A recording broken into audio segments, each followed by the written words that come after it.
Latest updates ఎప్పటికప్పుడు పొందడానికి big TV WhatsApp channel follow అవ్వండి. లింక్ డిస్క్రిప్షన్ లో ఉంది. తెలుగు సినిమా ఏ ముహూర్తాన లాంగ్వేజ్ బ్యారియర్స్ ని చెరిపేసుకుందో కానీ అప్పటి నుంచి పరభాషా నటుల తాకిడి ఎక్కువైందనే చెప్పాలి. కోలీవుడ్, బాలీవుడ్, మాలీవుడ్ అన్న తేడా లేకుండా అన్ని ఇండస్ట్రీల నుంచి నటులు దిగుమతి అవుతుండటంతో తెలుగు సినిమా కాస్త పాన్ ఇండియా సినిమా స్థాయికి వెళ్లిపోయింది. తాజాగా వెండి తెరంగేట్రం చేయనున్న ఈ టాలీవుడ్ స్టార్ కిడ్ సినిమాలో విలన్ గా కోలీవుడ్ స్టార్ కిడ్ నటించనున్నాడన్న వార్తలు ఇప్పుడు రెండు ఇండస్ట్రీస్ ని షేక్ చేస్తున్నాయి. Balakrishna Tollywood top star, Vikram Kollywood versatile star. ఇప్పుడు వీరి తనయులిద్దరూ హీరో విలన్లుగా సిల్వర్ స్క్రీన్ పై తలపడనున్నారన్న వార్తలు నెట్టింట జోరందుకున్నాయి.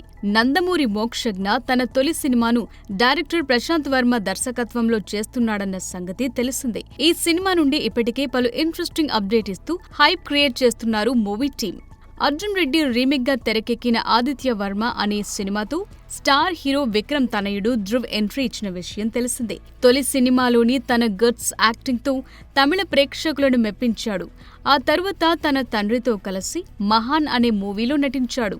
ఈ మూవీతో ధ్రువ్ కు మంచి గుర్తింపొచ్చింది. ప్రస్తుతం బైసన్ అనే సినిమాలో నటిస్తున్న ఈ కుర్ర హీరో తాజాగా బాలకృష్ణ తనయుడు మోక్షజ్ఞ డెబ్యూ మూవీలో విలన్ గా నటించేందుకు గ్రీన్ సిగ్నల్ ఇచ్చినట్లు తెలుస్తోంది. ఇలా ఒకే సినిమాలో ఇద్దరు స్టార్ హీరోల తనయులు నటించడం విశేషం. అది కూడా ఒకరు విలన్ గా మరొకరు హీరోగా నటిస్తున్నారనేది ఆసక్తికరంగా మారింది. మరోవైపు మైథలాజికల్ సబ్జెక్టుతో తెరకెక్కుతున్న ఈ మూవీలో బాలకృష్ణ శ్రీకృష్ణుని పాత్రలో నటించబోతున్నారని ప్రచారం జరుగుతోంది. ఇలా మొదటి సినిమాలోనే క్రేజీ కాంబో సెట్ చేసుకుంటున్న ఈ నందమూరి వారసుడు బాక్సాఫీస్ వద్ద ఏ రేంజ్ లో సెన్సేషన్ క్రియేట్ చేస్తాడో చూడాలి. For more videos like this, subscribe Big TV channel.